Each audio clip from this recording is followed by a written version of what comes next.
여러분 안녕하십니까? 뉴스9 윤정호입니다. 거대 야당이 거침없이 위력을 발휘하려고 합니다. 총선 8일 만에 대통령이 거부권을 행사했던 법안을 다시 본회의에 올렸습니다.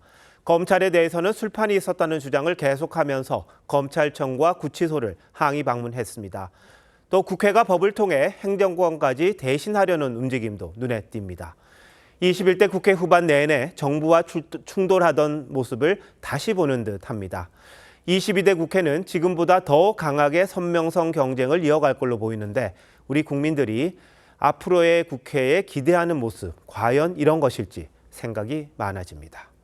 오늘 첫 소식은 야당이 국회 본회의에 바로 올린 법안들에 관한 내용입니다. 양곡관리법 등 5개 법안이 상임위를 통과하는 데는 22분이 걸렸다는데 최원국 기자가 보도합니다. 국회 농해수위 전체 회의에 민주당 소속 의원 11명과 민주당을 탈당한 윤미향 의원 등 12명만 참석했습니다. 여당 의원들이 불참한 상황이었지만 분위기는 화기애애했습니다. 웃는 모습 안 보이도록 했으면 좋겠습니다. 야당 의원들은 회의 시작 22분 만에 양곡관리법 개정안과 농수산물 가격 안정법 등 5개 법안을 법사위를 거치지 않고 본회의에 바로 올리는 안을 단독 처리했습니다. 가결되었음을 선포합니다. 가결되었음을 선포합니다. 지난해 3월 민주당이 강행 처리했던 양곡관리법은 윤석열 대통령의 거부권 행사로 재표결 끝에 폐기됐습니다. 하지만 민주당이 의무 매입 기준을 완화하는 등 일부 문구만 수정해 다시 통과시킨 겁니다. 여당에서 굉장히 반대가 심했던 의무조항을 제외하고 삭제하고 그걸 보완하는 방식의 국민의힘은 국회법을 무시한 거대 야당의 입법 폭주라고 반발했습니다. 정부는 이번 양곡법 개정안으로 쌀 공급 과잉 구조가 심화될 것이라며 반대 입장을 밝혔고 함께 직회부된 농수산물 가격 안정법에 대해선 과도한 재정 부담을 우려했습니다. TV조선 최원국입니다. 야당의 입법 공세는 이것만이 아닙니다. 21대 국회 임기가 끝나는 다음 달까지 해병대원 특검법, 헬로윈 참사 특별법 등 3건의 특검과 특별법 처리를 하겠다고 합니다. 보도에 최지원 기자입니다. 더불어민주당은 당장 오는 2일 본회의를 열고 해병대원 특검법과 전세사기 특별법 개정안을 처리하겠다는 방침입니다. 윤석열 대통령이 올해 초 거부권을 행사한 헬로윈 참사 특별법도 21대 국회가 종료되는 다음 달 29일 전 재의결을 추진하고 있습니다. 법안의 재의결 처리에는 재적의원 3분의 2 이상이 필요해 여당에서 최소 17명이 이탈해야 통과가 가능한데 무산될 경우 22대 국회 때 재입법을 추진하겠다는 입장입니다. 윤석열 대통령과 여당은 여전히 특검법에 대해 반대만 일삼으면서 민심을 역주행하는 오만과 만용을 보이고 있습니다. 이 밖에 가맹점주에게 단체 교섭권을 주는 가맹사업법도 정무위에서 야당 주도로 본회의에 직회부 처리될 가능성이 있습니다. 총선에서 압승한 민주당이 본격적으로 입법 권한 행사에 나서는 겁니다. 협의, 논의하다가 오히려 국민들에게 질타를 받았습니다. 민생을 위하고 국민을 위하는 일이라면 저희는 적극 밀어붙일 생각이고 이재명 대표는 행정부를 거치지 않고도 집행이 가능한 처분적 법률 개념을 활용하자고도 했습니다. 처분적 법률들을 좀 이제는 많이 활용할 필요가 있지 않을까 싶어요. 입법으로 그런 거는 신용사면 조치를 해도 될 것 같습니다. 총선 승리를 이끈 이 대표의 당내 장악력도 커지는 분위기입니다. 이 대표 지지자들은 주요 입법과제 추진은 이 대표 연임으로만 가능하다며 당대표 연임을 요구하는 서명운동을 진행 중입니다. TV조선 최지원입니다. 이재명 민주당 대표가 처분적 법률 행태를 통해 신용사면, 서민금융 지원을 추진하자고 했습니다. 행정부의 권한을 침해한다는 논란이 일고 있는데 처분적 법률이 뭐고 가능한 건지 하나하나 따져보겠습니다. 김자민 기자, 우선 이재명 대표가 왜 처분적 법률 이야기를 꺼냈는지부터 짚어볼까요? 네, 어제 이재명 대표는 당 긴급 경제 상황 점검 회의를 열었습니다. 이 자리에서 정부가 당장 해야 하는 신용사면이나 서민금융 지원 등을 하지 않으니 국회가 처분적 법률을 많이 활용할 필요가 있다고 말한 겁니다. 네, 이 처분적 법률이란 용어 좀 생소하거든요. 어떤 겁니까? 네, 이 처분적 법률은 국회 입법만으로도 자동으로 집행력을 갖게 됩니다. 이 행정부의 집행 절차를 건너뛸 수 있는 거죠. 이 특정한 범위의 국민을 대상으로 한다는 것도 특징입니다. 네, 예를 들어서 신용불량자들의 신용불량 기록을 없애주는 신용사면특별법을 만들면 특정한 사람, 특정한 사건에만 적용되는 처분적 법률이 되는 겁니다. 이 처분적 법률은 법의 일반성과 평등성에 어긋나는 만큼 예외적으로 허용됩니다. 특정 사람과 사건에 대해서 법을 만든다는 거잖아요. 그럼 위헌 여지도 있어 보이는데 이런 처분적 법률을 만든 사례가 있습니까? 네, 이 특별검사제 특검 역시 처분적 법률에 해당합니다. 네, 말씀하신 대로 위헌 논란도 있었는데요. 헌법재판소는 2008년 이른바 이명박 특검법에 대해 처분적 법률이라고 무조건 위헌은 아니고 합리적인 이유가 있으면 정당화된다고 합헌 결정을 내렸습니다. 5.18 특별법 역시 비슷한 이유에서 위헌이 아니라는 결정이 내려졌습니다. 네, 이 사건들은 대상이 전직 대통령들이었던 점에서 예외적으로 허용이 됐다고 볼 수 있습니다. 그럼 이재명 대표가 신용 사면을 이야기하는데 처분적 법률로 가능한 일인가요? 네, 따져볼 문제들이 있습니다. 우선 위헌 논란이 일어날 수 있습니다. 특정 집단에 혜택을 부여하는 것이기 때문에 평등권 침해 문제를 일으킬 수 있습니다. 위헌 논란을 극복하더라도 현실적인 문제도 따라올 수 있는데요. 이른바 신용 사면을 하면 신용 불량자 데이터가 없어지는 거고 한동안 신용평가 제도가 제대로 작동하지 못하게 됩니다. 서민금융 지원도 이야기를 했던데 이건 어떻습니까? 네, 서민금융 지원은 행정부의 역할이죠. 이걸 입법부가 대체하는 건 행정부의 권한을 침해하는 거고 상권 분립에 위반된다는 지적이 나옵니다. 상권 분립과 관련된 문제들이 생깁니다. 정부의 결정을 해야 되는데 국회가 법률로 정했으니까 그대로 해라라고 하면 정부의 역할을 국회가 침해하는 거 아니냐. 앞서 신용사면을 얘기했던 것과 마찬가지로 일종의 포퓰리즘 정책을 선제적으로 한다. 결국 야당이 거대 의석을 차지하다 보니까 행정부가 할 일을 본인들이 하겠다. 사실상 집권 야당의 역할을 하겠다 이런 걸로 보이는데 나라 살림에 어떻게 도움이 될지 한번 따져봐야겠네요. 김자민 기자 잘 들었습니다. 민주당은 검찰 흔들기를 연일 이어가고 있습니다. 이재명 대표가 직접 나선 만큼 끝장을 보겠다는 생각으로 읽히는데요.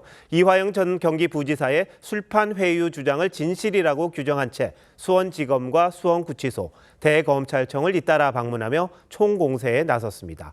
이광희 기자가 보도합니다. 이화영 전 부지사가 수감된 수원구치소 앞입니다. 민주당 의원들이 진입을 막는 교도관들을 향해 목소리를 높입니다. 야, 누구 지시 받으셨냐고요? 직속 판단 누구냐고요? 의원님 잠깐만. 일로 와서 얘기하세요. 민주당 지지자들도 문을 열라고 가세합니다. 결국 현역 의원 6명과 실무자 1명만 들어가 구치소장을 면담했습니다. 교도관들의 출정 일지가 다 있기 때문에 법무부를 통해서 자료 제출 요구를 하면은 제출하지 못할 이유가 없다. 이렇게 말한 상태. 민주당은 앞서 수원지검을 오후엔 대검찰청도 항의 방문했습니다. 다만 수원지검장은 수사 중인 사건이란 이유로 면담을 거부했습니다. 민주당은 술판 회유 진술에 신빙성이 있다며 야당 대표를 죽이려는 수사농단이라고 주장했습니다. 그러면서 공수처 고발과 국정조사, 특검 등 모든 조치를 취하겠다고 예고했습니다. 사실이라면은 검찰이 해체해야 할 국기문란 사건입니다. 야당 대표 죽이기와 관련이 돼 있기 때문에 대통령이 직접 답하고 민주당이 이 전 부지사의 진술을 고리로 검찰 공세에 당력을 집중하는 건 이재명 대표의 사법 리스크와 무관치 않다는 해석이 나옵니다. TV조선 이광희입니다. 술판 회유 주장에 대해 검찰은 공문서까지 공개하면서 반박에 나서고 있는데 이화영 전 경기부지사 측이 술자리가 벌어진 시간과 장소, 당시 상황에 대해 자꾸 설명이 바뀐다는 지적이 나옵니다. 무슨 말인지 윤재민 기자가 알아봤습니다. 검찰이 술과 연어회를 주면서 진술 조작을 회유했다는 주장이 처음 나온 건 지난해 12월입니다. 이전 부지사 변호인인 김광민 변호사는 유튜브에서 술판을 보다 못한 교도관이 검사한테 항의까지 했다고 주장했습니다. 하지만 김 변호사가 오늘 내놓은 주장은 크게 달랐습니다. 김 변호사는 음주가 이뤄진 진술 녹화실 내 상황은 교도관들이 시야 확보가 안 돼 파악할 수 없었다고 했습니다. 술을 마신 장소도 마찬가지입니다. 이전 부지사는 지난 4일 재판에서 1313호 검사실 건너편 창고라고 했지만 김 변호사는 어제 검사실 옆 진술 녹화실이라고 말을 바꿨습니다. 김 변호사는 어제 6월 말에서 7월 초에 술을 마셨다고 주장했습니다. 오늘 유튜브에 출연해선 지난해 7월 3일 오후 5시쯤이라고 시점을 더 명확히 했습니다. 그러자 검찰은 논란이 되는 7월 3일은 물론 6월 28일과 7월 5일 이전 부지사의 호송 기록 원본을 공개했습니다. 검찰은 오후 5시쯤 이전 부지사는 이미 호송차를 타고 수원구치소로 출발했다며 허위 주장을 계속하면 강력한 법적 조치를 취하겠다고 경고했습니다. TV조선 윤재민입니다. 이전 부지사 측은 검찰청에서 술자리가 벌어질 때 연어를 사다 준 인물로 김성태 전 회장의 최측근을 실명까지 공개하며 지목했습니다. 저희가 당사자와 직접 통화를 해봤습니다. 해당 인물은 이전 부지사 측 주장에 대해 황당한 얘기라며 조목조목 반박했습니다. 정준영 기자의 단독 보도입니다. 이화영 전 부지사 측은 쌍방울 직원인 A씨에게 연어 안주를 사오게 해 술을 마셨다며 실명까지 공개했습니다. 김성태 전 회장의 최측근으로 쌍방울 그룹 횡령 배임 사건의 피의자인 인물입니다. 이화영 전 부지사 측은 A씨가 이곳에서 연어를 구입해 검찰청으로 날랐다고 주장했지만 A씨는 사실이 아니라고 반박했습니다. A씨는 TV조선 통화에서 검찰청 내에서 술자리를 가졌다는 주장은 황당한 얘기일 뿐이라고 했습니다. 이전 부지사와는 대북송금 참고인 조사를 받으러 갔을 때 화장실을 오가면서 복도에서 마주친 게 전부라며 음식을 나른 적이 없다고 강조했습니다. 수원지검 지하 1층 출입구로 음식을 반입했다는 이전 부지사 측 주장에 대해서도 사실과 다르다고 했습니다. 지하 1층으로 들어간 적이 없고 조사받기 위해 갔을 때도 1층과 2층에서 신체 검사를 통과하기 때문에 음식물을 반입하는 건 불가능하다고 했습니다. 수원지검 관계자도 비공개 소환 때 지하로 부르는 경우가 있지만 이때도 음식물 반입은 금지된다고 밝혔습니다. TV조선 정준영입니다. 총선 후 일주일이 넘도록 윤석열 대통령은 외부 공개 일정 없이 장고의 시간을 보내고 있습니다.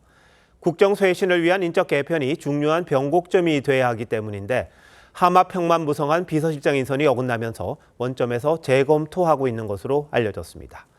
윤 대통령은 수도권 중진급을 비롯한 여당 인사들을 만나 조언을 듣고 수습 방안도 논의 중인 걸로 알려졌습니다.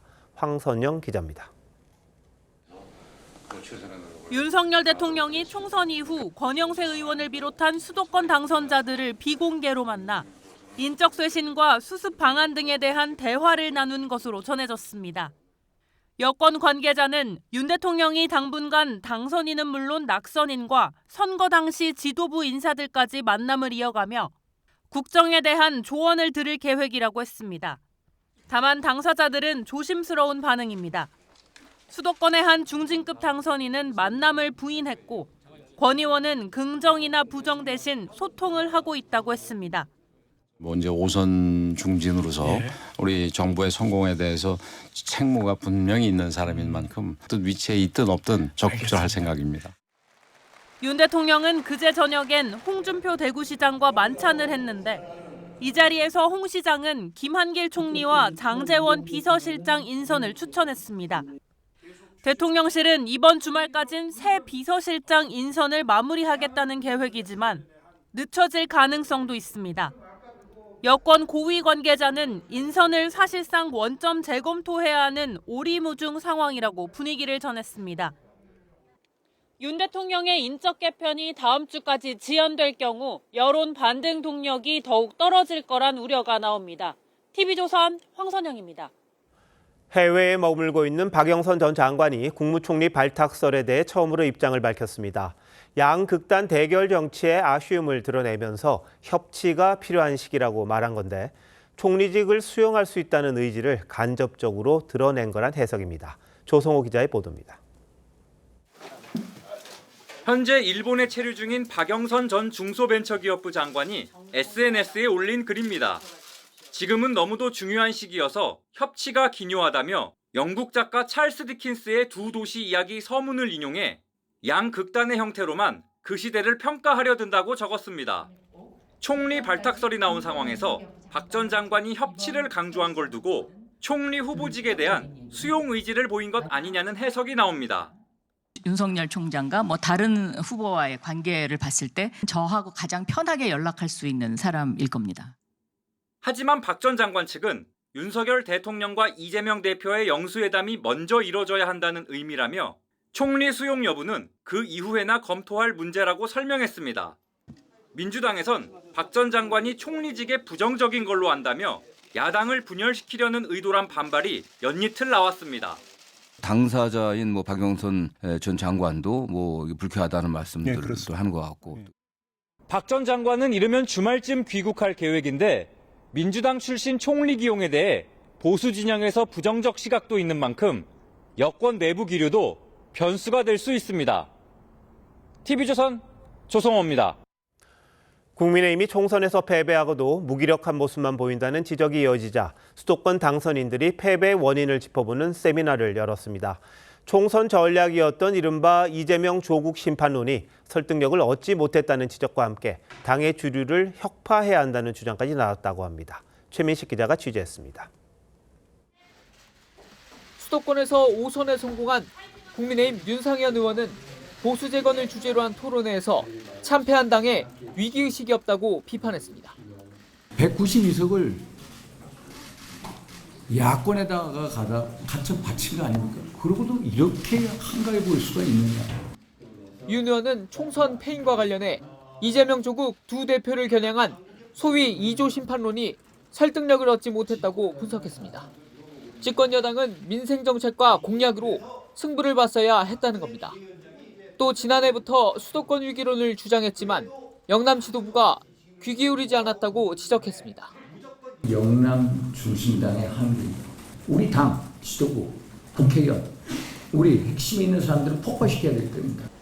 임시 지도부가 관리형 비대위를 출범시켜 전당대회를 서두르는 데 대한 반발도 나왔습니다. 이 전당대회 자체가 결국 만병통치약이 아닙니다. 쓰레기가 이렇게 집에 어질러져 있는 상황에서 그 쓰레기를 치우는 것이 아니라 그냥 이불을 덮어놓는 꼴밖에 안 되거든요. 이딴 거부권 행사가 공정과 신뢰에 대한 국민 기대를 저버렸다는 지적도 나왔습니다.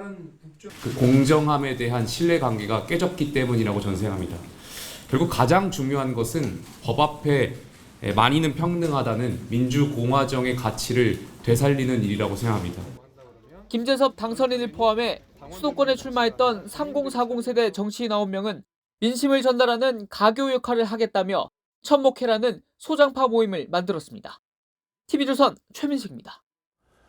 국회 법사위원장을 누가 맡느냐를 놓고 여야가 싸움을 벌일 게 뻔하자 임기가 얼마 남지 않은 김진표 국회의장이 법사위의 권한을 나누는 법안을 제안했습니다.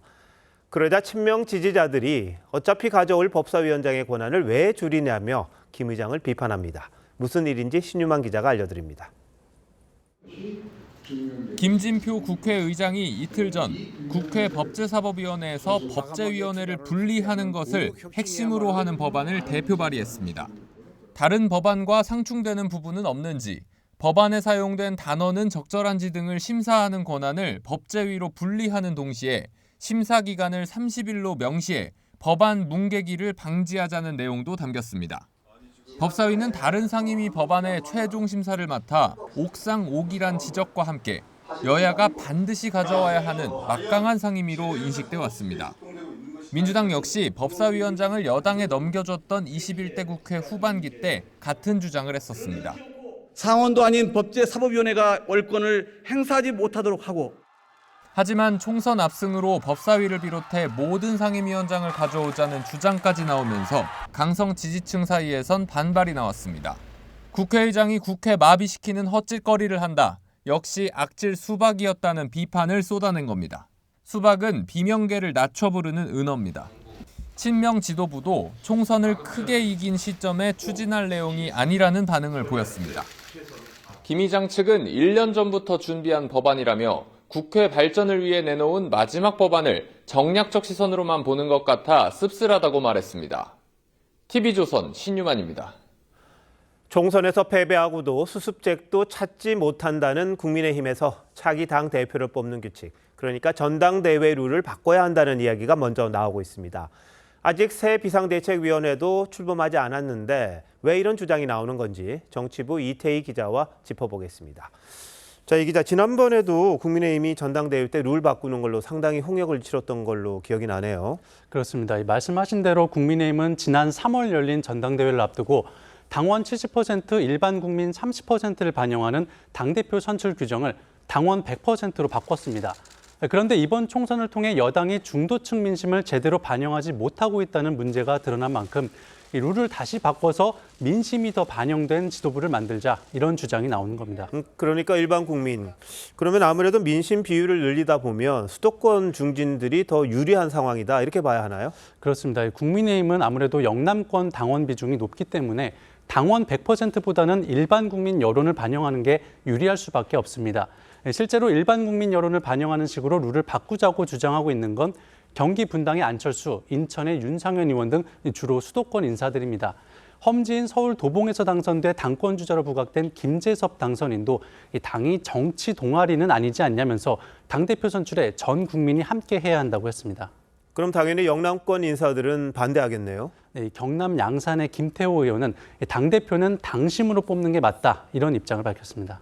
당대표를 뽑는 룰 좋습니다. 그런데 총선에서 진 여당이 반성이나 수습책도 없이 이렇게 전당대회에 매몰돼 있다, 이런 비판이 나올 수밖에 없는 상황인 것 같습니다.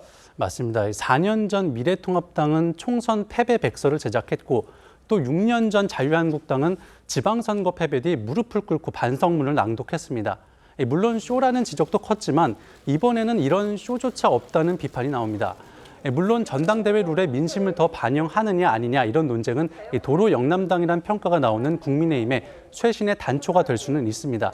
하지만 벌써부터 룰 문제를 놓고 옥신각신한다면 국민들 눈에는 당권을 잡기 위한 삿바 싸움으로 비춰질 수 있습니다. 그럼 이번엔 민주당 상황 한번 살펴보죠. 민주당 전당대회는 8월이잖아요. 그런데 벌써부터 이재명 대표가 한 번 더 해야 한다, 이런 주장이 나오고 있네요. 친명 지지자들과 친명계 의원들을 중심으로 그런 주장이 이어지고 있는데요. 이 대표 입장에선 대표직을 한 번 더 맡으면 당내 입지를 공고히 하면서 다음 대선을 준비할 수 있습니다. 또 당에 대한 장악력이 더 높아지면 대권 가도의 걸림돌인 사법 리스크 대응도 더 수월해질 수 있을 겁니다. 네, 그런데 정작 이 대표 본인은 가타부타 말이 없는 것 같아요. 이 대표는 어제 이 연임론을 묻는 기자들의 질문에 그런 얘기 하지 말라면서 말을 아꼈습니다. 그런데 이 대표의 이런 반응을 단순히 표정 관리 차원으로만 볼 수는 없을 것 같은데요. 22대 국회에서 민주당 의원들의 막말 파문이 터지거나 또 실책들이 나올 경우엔 그 책임론이 당대표에게 돌아올 수 있기 때문입니다. 특히 당대표직에서 물러난 뒤 대권에 성공한 문재인 전 대통령, 반면 대권 도전 전까지 당대표를 맡았던 이낙연 전 대표의 사례도 이 대표의 고민을 깊게 하는 요인이 될 수 있습니다. 네, 보상을 받으려면 위험도 감수해야 되는 그런 상황이 아닌가 싶은데 한번 지켜봐야겠네요. 자, 이 기자 잘 들었습니다.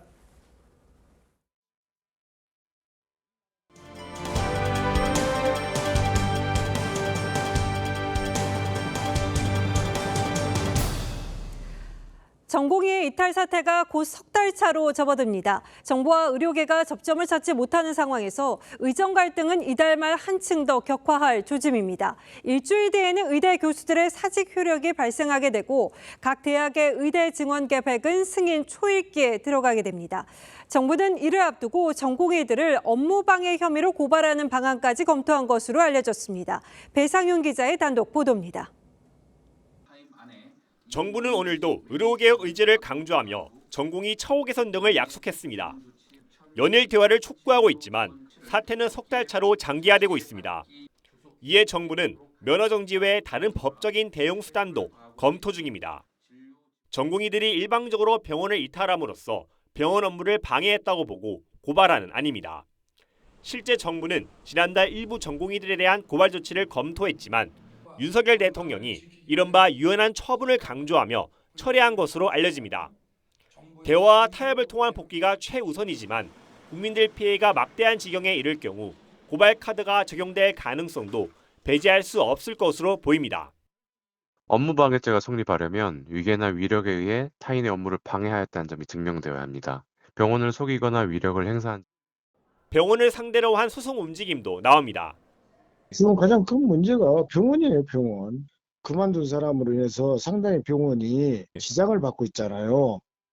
전공의 이탈에 제대로 대응하지 못했다며 병원장 등을 배임 혐의로 고발한다는 건데 이들이 배임 혐의를 벗으려면 전공의들을 상대로 손해배상 청구 소송 등을 진행해야 한다는 관측도 법조계에서 나옵니다. 다만 전공의 이탈과 병원 손실의 인과관계와 피해 액수 산정이 쉽지 않을 거라는 지적도 나옵니다. TV조선 배성인입니다. 양육비를 주지 않은 부모에 대한 제재가 빨라질 전망입니다. 현재는 양육비를 안 준 부모에게 가해지는 명단 공개나 출국 금지 같은 제재가 최대 4년이 걸리는데요. 6개월까지 단축될 예정입니다. 이렇게 절차가 간소화되는 이유가 뭔지 송민선 기자가 설명드리겠습니다. 이혼 후 지적장애 아들을 키우고 있는 김미숙 씨. 18년 동안 양육비를 주지 않은 전 남편을 상대로 민형사상 소송을 하고 운전면허 정지, 출국 금지 조치 등 할 수 있는 모든 것을 취했습니다. 그러는 사이 아이는 성인이 됐습니다. 그러니까 3개월 운전면허 정지 지나기 전에 전화하고 출국금지 6개월 기간 돼가지고 다시 전화해서 묻기는 일을 병행하면서 양육하면서 하기에는 기간이 짧기 때문에. 양육비 미지급의 경우 현행법상 이행명령을 받고 그래도 주지 않으면 감치명령을 받아야 합니다. 경찰서 유치장 등의 감치가 돼도 양육비를 안 줘야 비로소 제재가 가능한데 최대 4년이 걸립니다. 앞으로는 감치명령 과정이 사라져 제재까지 짧게는 6개월이 걸릴 전망입니다. 올 9월부터는 감시명령 없이 이행명령만으로도 제재 조치가 가능해짐에 따라 양육비 이행률이 제고될 것으로 기대합니다. 다만 제재 조치 이후에도 양육비를 계속 안 줄 경우 이 절차를 처음부터 반복해야 하는 문제점이 있습니다. 정부는 오늘 양육비를 미지급한 268명에 대해 제재 결정을 내리고 이 가운데 11명을 명단 공개, 178명을 출국 금지 조치했습니다. TV조선 송미선입니다. 서울역에서 열차끼리 충돌하는 사고가 벌어졌습니다. 승객 280여 명을 태우고 출발 대기 중이던 KTX를 무궁화호가 들이받은 건데요. 왜 이런 충돌이 벌어진 건지 전정훈 기자가 취재했습니다. KTX 열차 뒷부분이 심하게 부서졌습니다. 열차 덮개가 떨어져 나가 안쪽 설비들이 훤히 보일 정도입니다. 오늘 오전 9시 25분쯤 서울역 5번 플랫폼에서 승객 287명을 태우고 출발 대기 중이던 부산행 KTX 열차를 무궁화호가 들이받았습니다. 그냥 멍하니 다 대기하시더라고요. 네, 어처구니 없는 표정을. KTX 열차가 출발을 2분 앞두고 서 있는데 뒷열차에 진입 신호가 떨어져 발생한 사고입니다. 이 사고로 KTX에 타고 있던 승객 287명 중 4명이 다쳤습니다. 승객들은 다른 열차로 갈아타고 25분 늦게 출발했습니다. 승강장으로 내려가는 계단과 에스컬레이터 입구엔 이렇게 출입 통제선이 쳐졌습니다. 열차 이용객들은 크게 놀랐습니다. 이런 사고가 어떻게 일어난 건지 상상도 못하고 당하는 거라서 너무 놀랐을 것 같아요. 앞으로 기차 타는데 조금 불안할 것 같고 트라우마도 남을 것 같은. 사고 충격으로 무궁화호 객차 한 칸이 탈선하는 바람에 정상 운행은 5시간 만인 오후 2시쯤 마무리됐습니다. 국토부와 코레일은 신호 오류가 일어난 원인을 조사 중입니다. TV조선 전정원입니다. 대나탄 도심에서 승용차 한 대가 카페로 돌진했습니다. 사흘 전 개업한 카페는 순식간에 아수라장으로 변했고 손님과 직원 등 7명이 크고 작은 부상을 입었습니다. 운전자는 급발진을 주장했습니다. 박건우 기자입니다. 검정색 승용차 한 대가 빠른 속도로 상가 건물로 돌진하고 먼지와 함께 유리창 파편이 솟구칩니다. 갑작스런 사고에 인근에 있던 행인들이 몰려들고 소방차와 구급차가 출동해 부상자들을 이송합니다. 갑자기 쿵 하는 소리가 크게 들려가지고 밖에 나와보니까 들이받아가지고 아수라장이었거든요. 사고 차량은 1층 카페 안쪽에 박혀 앞부분이 들려있고 범퍼와 유리창은 찌그러지고 깨졌습니다. 차량에 부딪힌 카페 유리창은 산산조각나고 내부는 아수라장으로 변했습니다. 목격자들은 놀란 가슴을 쓸어내렸습니다. 쓰러져가지고 전혀 움직이지 않고 많이 놀랐죠. 이런 일은 처음 본 일이라. 사흘 전 개업한 카페에 돌진한 운전자는 65살 남성이었습니다. 운전자는 교통사고 처리 특례법 위반 치상 혐의로 입건됐는데 급발진을 주장하고 있습니다. 차가 갑자기 급발진했다라고 말씀을 하고 있습니다. 음주운전은 현재 검사를 했지만 나오지 않았고요. 경찰은 운전자에 대해 추가로 마약 검사를 하고 차량 결함 여부도 조사할 계획입니다. TV조선 박고루입니다. 서울 시내 최고급 호텔에서 근무하던 남성이 투숙객과 직장 동료 등을 상대로 불법 촬영을 한 사실이 드러났습니다. 이 남성은 투숙객이 방을 비운 사이에 속옷이나 신분증 등을 몰래 촬영했습니다. 김혜나 기자가 취재했습니다. 서울 장충동의 최고급 호텔에서 근무하던 20대 직원이 화장실에 숨어서 여직원을 몰래 촬영했습니다. 호텔은 불법 촬영을 하다 현장에서 발각된 직원을 곧바로 경찰에 신고하고 지난해 11월 해고했습니다. 그런데 경찰이 남성을 조사하는 과정에서 추가 범행이 드러났습니다.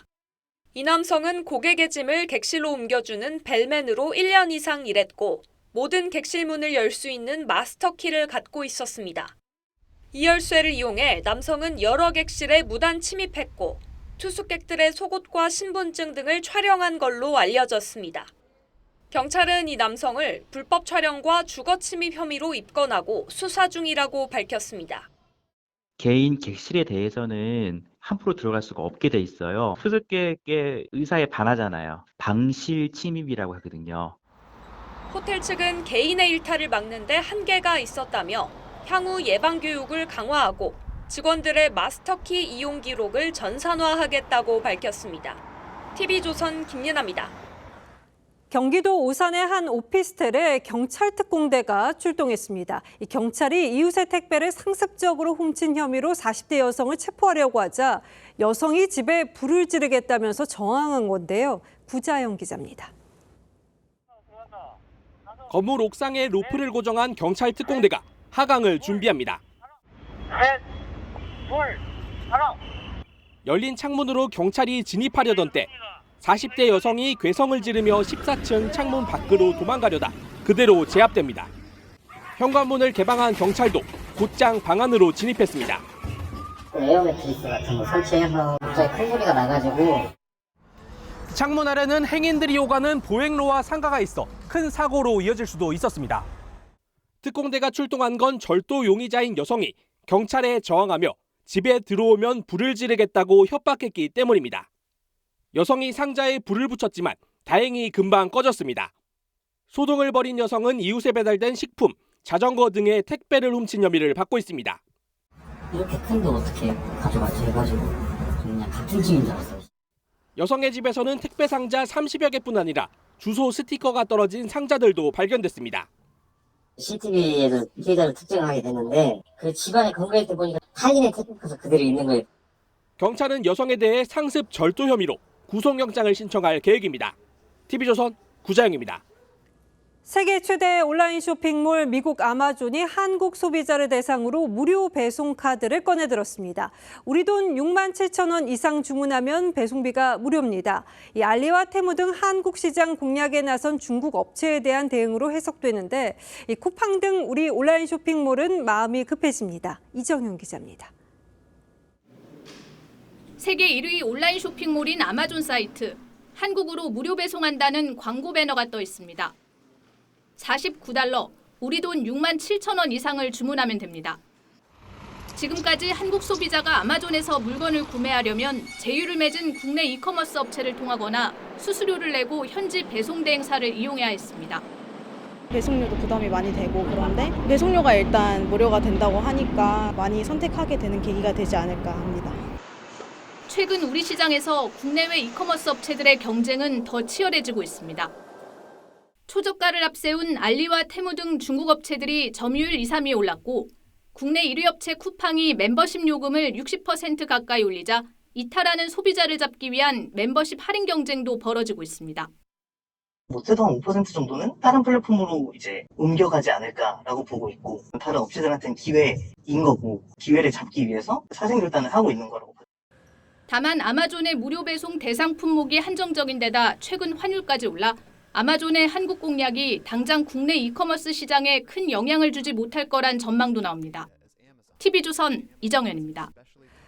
일부 초콜릿 제품 가격이 다음 달부터 인상됩니다. 코코아와 설탕 등 원재료 가격이 역대 최대치까지 올라 있는 상황이라 다른 제과 업체도 인상을 고민 중입니다. 총선이 끝나면 물가 인상 도미노가 시작될 거라는 우려가 현실이 되고 있습니다. 장윤정 기자의 보도입니다. 국내 초콜릿 업계 1위인 롯데웰푸드가 초콜릿이 들어간 제품 가격을 다음 달부터 일제히 올리기로 했습니다. 빼빼로는 100원, 초콜릿은 200원, 아이스크림은 최대 1,000원 등 총 17개 품목 가격이 평균 12% 오릅니다. 그것도 비싼데 또 올리면 또 어떻게 사 먹어요? 좀 비싸다고 생각하는데 빼빼로는 숫자도 많지는 않은데도 그리 비싸더라고요. 가격 인상 이유는 코코아 시세 폭등. 현재 초콜릿 원료인 코코아 선물 가격은 톤당 1,066달러로 1년 전과 비교해 3배 넘게 뛰었습니다. 다른 제과업체들은 당분간 인상 계획은 없지만 상황을 예의주시하고 있다거나 고민 중이라고 했지만 경쟁사가 가격 인상 신호탄을 쏘아올린 만큼 도미노 인상이 임박했다는 전망이 나옵니다. 국제 그 식품 원재료 가격이 이렇게 코코아처럼 오르면 그거 가지고 이제 그 올리는 뭐 빌미를 삼는다. 가격 인상 요인은 계속적으로 있을 걸로 예상이. 정부의 물가 안정 요청으로 그동안 인상을 자제해온 식품 외식업계는 최근 일제히 제품값 인상에 나섰습니다. 조미김 업체들은 원초 가격 상승을 이유로 제품 가격을 10에서 20% 올렸고 치킨과 햄버거 업체들도 가격을 인상했습니다. 중동 사태로 환율까지 올라 먹거리 물가의 도미노 인상 우려가 커지고 있습니다. TV조선 장윤정입니다. 정부는 전세 자금이 부족한 청년층을 위해서 일반 대출보다 훨씬 낮은 금리로 돈을 빌려주는 버팀목 대출을 은행에 맡겨 운영하고 있습니다. 대출 이자를 한 푼이라도 줄이려는 청년층 사이에서 인기가 높을 수밖에 없는데 정작 은행을 찾아가면 문전박대를 당한다고 합니다. 먼저 김창섭 기자가 실태를 단독 취재했습니다. 30살 박모 씨는 얼마 전 정부 기금으로 운영되는 청년 전용 버팀목 전세 대출을 받으려다 은행에서 거절당했습니다. 다른 업무가 바빠 취급하지 않는다는 이유였습니다. 다른 지점이나 은행 등 10여 군데를 더 알아봤지만 결과는 같았습니다. 일단은 3군데 정도 돌아다녔는데 우리은행, 신한은행, 국민은행에서 다 거절을 당했고 이제 은행마다 고객센터에 전화를 해서 이 지점 되나요? 이 지점 되나요? 결국 지인에게 은행 지점장을 소개받고 나서야 문제를 해결할 수 있었습니다. 청년이라고 해서 겨우 받을 수 있는 게 이런 건데 이것마저도 다 너무 호의적인 태도가 아니다 보니까 너무 좀 각박했어요, 서울에. 박 씨는 주변에도 이런 일이 많다고 말합니다. 발품을 많이 팔아서 결국에는 뭐 받거나 못 받으면 이제 시중금리 높은 뭐 4%대로 이렇게 간 친구들도 있고. 실제로 온라인에는 다른 은행을 가라고 안내를 받았다거나 심지어 금감원에 신고하고 나서야 대출이 가능했다는 경험담도 있습니다. 주택도시 기금을 투입해 정부가 저금리로 빌려주는 전세대출은 10여 개. 하지만 현장에선 은행들의 외면으로 청년층과 취약계층은 대출 뺑뺑이를 돌고 있습니다. TV조선 김창섭입니다. 그렇다면 은행들은 왜 이렇게 기금 대출에 소극적인 걸까요? 은행만의 문제인지 다른 원인은 없는 건지 윤태윤 기자가 짚어봤습니다. 시중은행 직원들의 익명 게시판입니다. 다른 은행이 정부 기금 대출을 거절하고 자신들에게 떠넘기게 한다며 불만을 터뜨리는 글을 어렵지 않게 볼 수 있습니다. 은행이 기금 전담 대행사냐, 책임만 있는 대출을 왜 하냐며 기금 대출 재원을 관리하는 주택도시보증공사 허그를 비판하는 글도 많습니다. 기금 대출은 심사 기준도 다르고 그런 서류의 복잡성으로 인해서 많은 직원들이 좀 어려움에 겪고 있는 게 사실인 것 같습니다. 기금 재원으로 대출을 일으켰을 때 은행이 챙길 수 있는 수익은 수수료 15만 원이 전부. 때문에 차라리 은행 자체 자금으로 빌려주는 고금리 대출을 취급하는 게 낫다는 겁니다.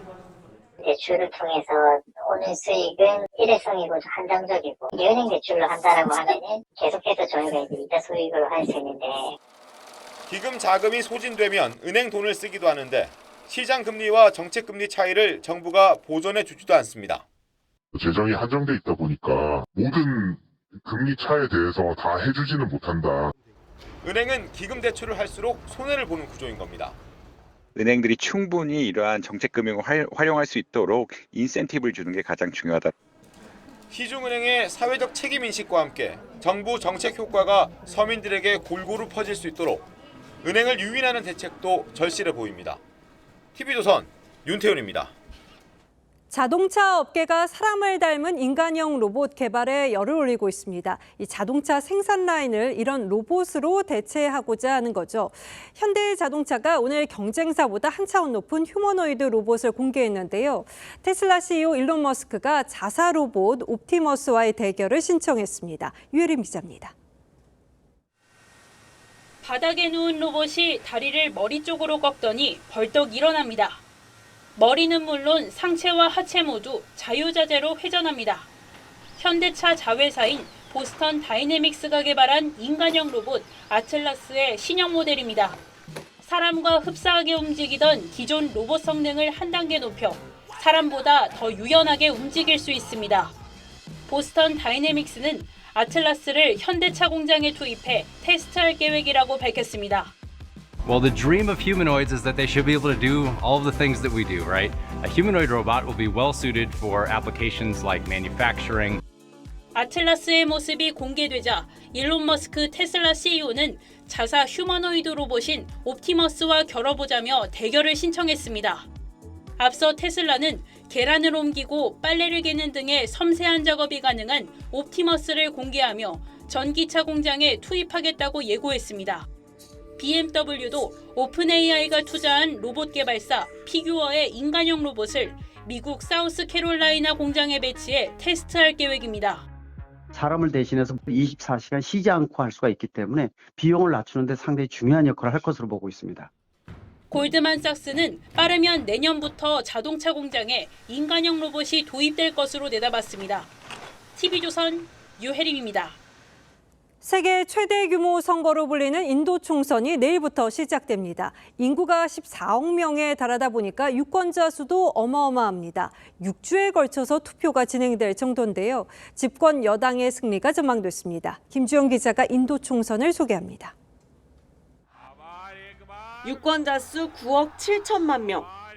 미국을 포함한 북미 전체와 유럽연합 인구수를 합친 것보다 많습니다. 투표 기간만 6주에 달합니다.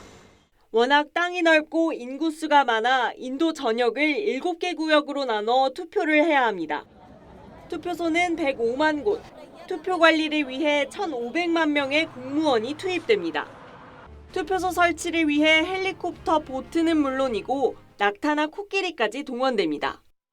인구의 25%가 문맹자이기 때문에 각 정당들은 자신들을 식별할 수 있는 연꽃, 손바닥 등 그림 상징을 사용합니다. क्योंकि यहाँ पे आदमी ज़्यादा एजुकेटेड नहीं है तो आदमी इसको लेकर उसका चुनाव चिन्ह वगैरह उसको घर पे टांगते हैं दिखाते हैं उसी से वो लोग जो है इसको जो है अपना प्रचार माध्यम बनाते हैं. 지구촌 최대 규모인 인도 총선이 내일부터 대장정에 오릅니다. 선거운동 열기도 뜨거웠습니다. 인도 집권당 인민당과 모디 총리의 선거 유세에 지지자들이 모여 환호합니다. कांग्रेस को आपने एक भी वोट दिया, कम्युनिस्टों को एक भी वोट दिया, तो केंद्र में सरकार नहीं बना सकता. 라훌 간디가 이끄는 야당 국민의회당의 로드쇼도 마치 축제 같습니다. 현지 여론조사를 종합하면 모디 총리가 사면임을 할 가능성이 높다는 관측이 나옵니다. TV조선 김주영입니다.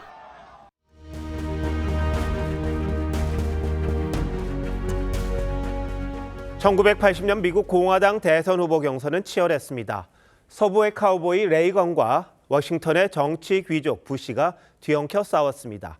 그런데 레이건은 패자 부시에게 손을 내밉니다. I am recommending to this convention that tomorrow, when the session reconvenes, that George Bush be nominated. 부시는 가능성이 희박한 지명을 기다리던 밤이 생애에 가장 길었다고 했습니다. 태생적으로 완전히 다른 두 사람은 가장 성공적인 결합을 이뤄냈습니다. 더 놀랍게도 레이건은 백악관 비서실장에 베이커를 기용했습니다. 포드와 부시의 경선 참모로 연달아 대통령의 꿈을 막아섰던 장본인에게 요직 중에 요직을 맡겼습니다. 캘리포니아 주지사 시절부터 레이건을 보좌해온 측근들이 기겁을 했습니다. 보수 운동가들은 보수의 주도권을 뒤흔드는 인사라며 해임을 요구했습니다. 레이건은 최측근 둘을 부실장과 보좌역으로 붙여서 환상의 트로이카를 탄생시켰습니다. 베이커는 가장 유능한 비서실장으로 꼽힙니다. 박영선 총리, 양정철 비서실장. 이 카드가 협치 인사의 한계와 혼선을 드러내며 한바탕 소동으로 끝나는 모양새입니다. 하지만 매우 파격적인 발상입니다. 정치권이 술렁이고 야당도 뜬금없어 합니다. 야당 분열 공작이 아니냐는 의심까지 나왔습니다. 그만큼 인선을 고심한다는 방증이자 구인난이 심각하다는 얘기겠죠. 대통령실이 부인하고 인사라인 밖에서 검토했다는 사실을 인정하는 말까지 나온 건 좀 개운치가 않습니다. 비선 라인이 따로 있냐는 의문까지 따릅니다. 자꾸 아는 사람을 쓰려는 인사 스타일이 혼선을 자초했다는 시각도 없지 않습니다. 거명된 두 사람은 대통령 부부와 사적 친분이나 인연이 있습니다. 레이건은 취임 후 100일 동안 의원 467명을 만났습니다. 총탄 저격에서 회복해 복귀한 뒤로도 여소야대 하원에 민주당 의원들을 열심히 접촉했습니다. 그렇게 해서 레이거노믹스 법안을 통과시켰습니다. 두 자릿수 물가와 성장, 고용까지 3마리 토끼를 모두 잡아 민생을 되살렸습니다. 인사는 어찌 보면 상징적인 것일 수도 있습니다. 결국 중요한 건 대통령이 협치에 얼마나 진심과 열의를 지니고 있냐는 걸 겁니다. 4월 18일 앵커 칼럼 오늘 빅2 구인난이었습니다.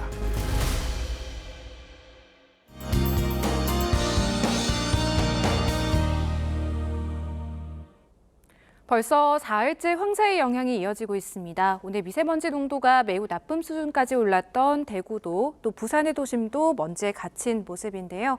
내일도 영동과 남부, 제주를 중심으로 황사가 나타나겠고 부산과 울산, 제주는 오전 한때 일시적으로 미세먼지 농도가 매우 나쁨 수준까지 치솟겠습니다. 내일까지 초여름 수준의 더위도 이어지겠습니다. 한낮에 서울이 24도, 대구는 28도까지 오르며 다소 덥겠습니다. 내일 하늘 자체는 대체로 맑겠지만 곳곳으로 먼지 안개가 끼는 곳이 있겠습니다. 내일 아침 기온은 서울과 창원이 12도 보이겠고요. 낮에는 중부 내륙과 남부지방을 중심으로 25도를 웃돌면서 들쑥날쑥한 기온 변화에 유의하셔야겠습니다. 주말에 비가 내리면서 고온 현상도 먼지도 해소될 전망입니다. 날씨였습니다.